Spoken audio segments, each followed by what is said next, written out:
Russia's defense ministry says militants in the Syrian enclave of eastern Ghouta are preparing a false flag chemical attack to justify a potential US strike against the Assad government.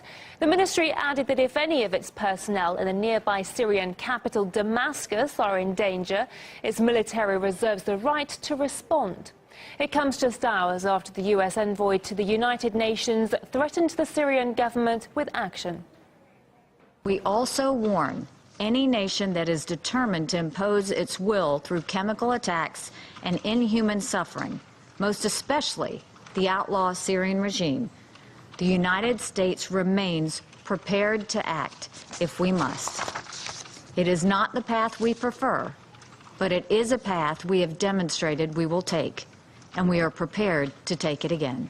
In her remarks, U.S. Ambassador Nikki Haley essentially used the language often used to justify U.S. military interventions, saying that the USA essentially reserves the right to attack the Syrian government.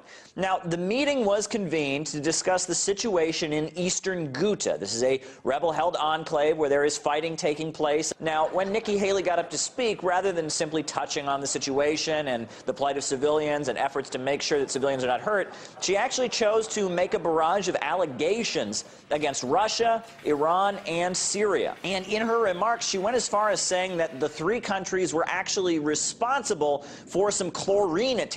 Now, then we heard a response from the Russian ambassador who said this is simply a disinformation campaign. In the past 16 days, there have been 3 separate allegations of chlorine gas attacks.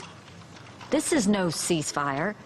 This is the Assad regime, Iran, and Russia continuing to wage war against their political opponents. We understand that the goal of this disinformation campaign is to manipulate public opinion and convince people the Syrian government is using chemical weapons.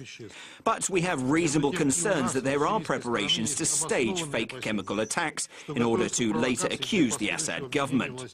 And according to our data on the 5th of March, the al-Nusra terrorists used chlorine in eastern Ghouta, injuring 30 people. Nikki Haley said that the United States is currently in the process of putting forward a new draft resolution that would not contain what she called counterterrorism loopholes. Essentially, the current resolution for a ceasefire allows the Syrian government to continue fighting against the terrorists and extremists in eastern Ghouta.